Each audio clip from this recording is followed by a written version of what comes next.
Is your company asleep at the customer trust and comfort switch for 2026 and beyond? This and a bunch more we're breaking down today. I'm Odess, and this is Secured.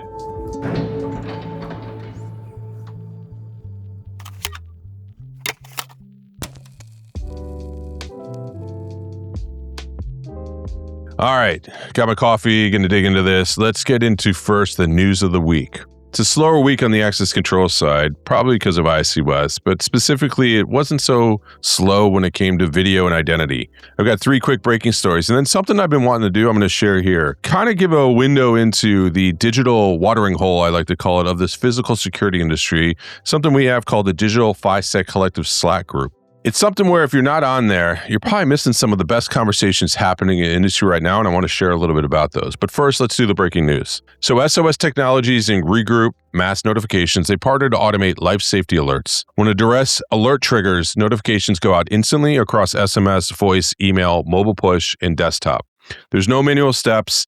The gap between detection and action, it closes from minutes to seconds, which are important. Platform-connected life safety in practice here. This is exactly what I've been writing about, especially as it comes to notifications, the impact of the expectations of how we communicate things to consumers, especially as things go mobile, and then the automation afterwards. Pretty cool stuff. So now, Actuate. They launched Actuate Secure, a connectivity solution built on WireGuard and Tailscale that connects cameras and VMS to the Actuate cloud without public internet exposure. It eliminates inbound port exposure through a lightweight encrypted tunnel. As AI video scales across sites, secure connectivity is no longer optional infrastructure.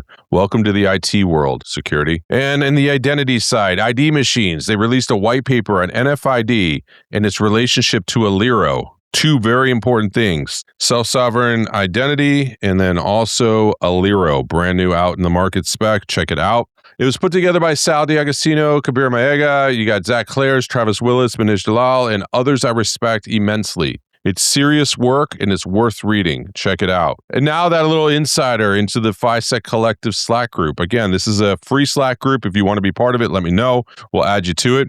Great mixture of everybody from early career to late career, mid-career. You've got people all over the globe in all parts of this stack here from the ecosystem. So end users, specifiers, you've got integrators, manufacturers, service providers, distributors, everybody. And these 3 stories, they give you a glimpse into what goes on there. So first up, Haley from our team, she's brand new to the industry. She asked, why is physical security and IT always at odds? Think about that. Someone new coming to the industry, she sees it, there's friction clearly there.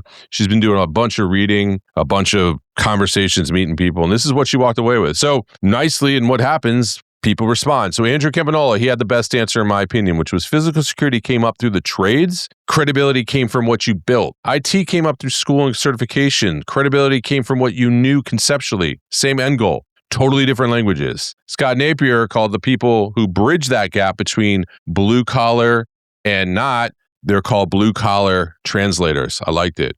Robert Shore, he added that when they started welcoming IT as the primary setup contact in security, everything changed. There was fewer conflicts, more ownership, less on-site response, and everyone won. Great example of the entire ecosystem. You got end users, lock manufacturers, you got physical security operators, everybody in there having a conversation, different parts of their career with someone new entrants. Very welcoming, very open, great example. So then next, John Polly asked whether Aliro could serve as a transport layer for biometrics, not just mobile credentials. Andrew pushed back a bit on this one. He said, don't label Aliro as just a transport mechanism. And then Sal D'Agostino, he clarified device authentication and transport protocol.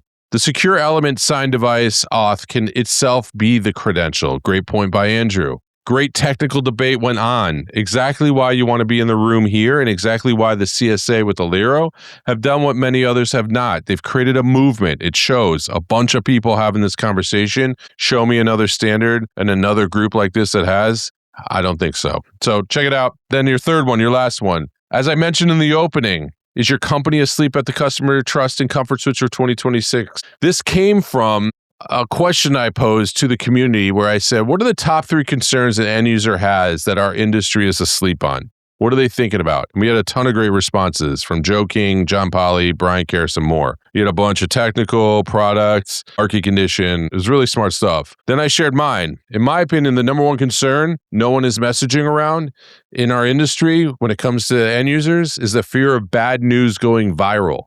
It is a trust and comfort problem. Whether the system being selected is the right one or not for yesterday reasons, they're not being selected because of today, tomorrow reasons, and that's a problem. Most selections made over the past 30 years are not delivering the trust and comfort needed for 2026 and beyond problems, and customers know it, and they are seeking this new trust and comfort they need. A security incident is no longer just an operational problem. It's a PR problem. It's a social media problem. It's a board problem. And a lot of the quote unquote industry leaders of our industry are completely asleep on that switch of messaging. So that's just a taste of the conversation on the PhySec Collective. Again, it happens 24 hours a day, ton of stuff. It's a free on the community. If you're interested, let me know. Reach out. I'll add you to it.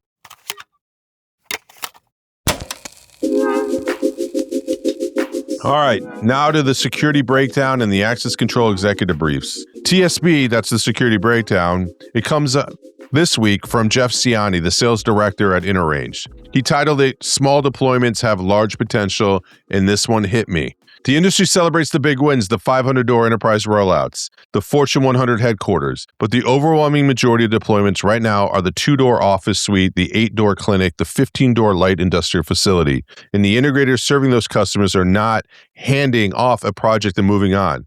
They're the same person who installed the original lock, get the call when something breaks, and come back next year when they need it.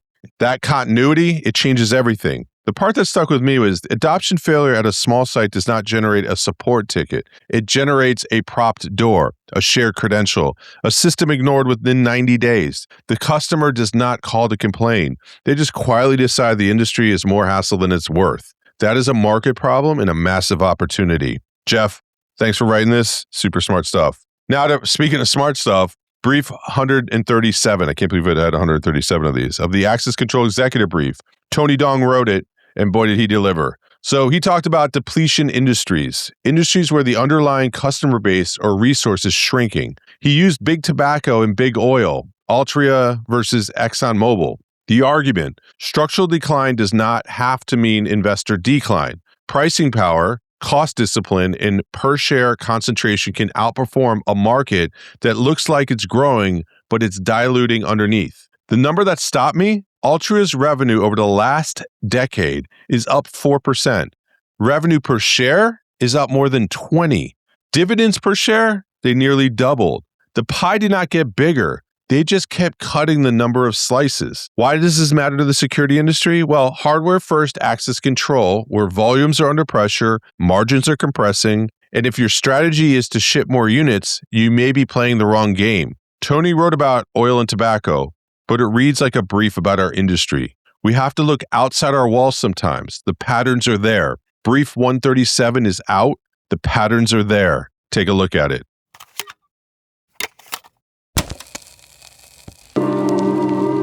And now to my thoughts. 6 years ago, I wrote a book, The 6 Phase Changes Shaping Access Control. In it was talent, marketing, innovation, technology, market reach, the it factor. I wrote it during COVID with a lot of conviction. And here we are, 6 years later, and weeks from IC West. What I got right, I'll say quickly. Marketing, still true. Talent, still true. Innovation, I said we're confusing iteration with innovation, still are. I found the perfect analogy to that in Seattle, the sailing ship syndrome. Companies growing 5 to 12% a year, expanding features. By every traditional measure, we're doing fine. But they were optimizing a dying paradigm right up until it stops mattering. What I underestimated? The center of gravity moved faster than I expected from the door to the identity. The question is no longer what access control system do you use, it's who owns your identity. And most traditional players do not own it.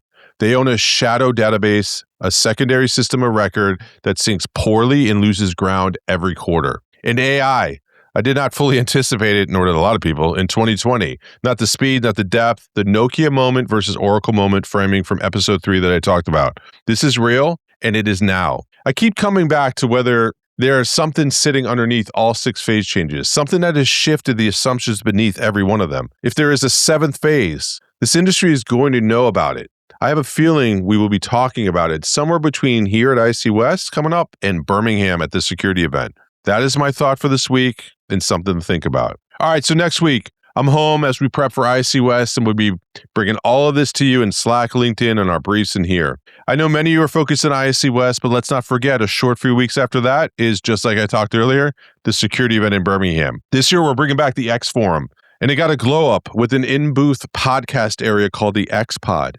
We're also doing the Industry Night Happy Hour day one at the Botanist in downtown Birmingham. Open to the first 130 people that sign up. It's all you can eat, whatever you fancy to drink, and a ton of networking in partnership with SIA, the Security Industry Association's coming to the UK, and the European Locksmith Federation, who we partnered with on other things. And we have sponsors like HID, Swift Connect, and Verkada. Thank you. So sign up now, and we'll see you there. If this episode was useful, send it to someone on your team, please. Until then, keep pushing, keep engaging, and I'll see you next week. I'm Odess, and this is Secured.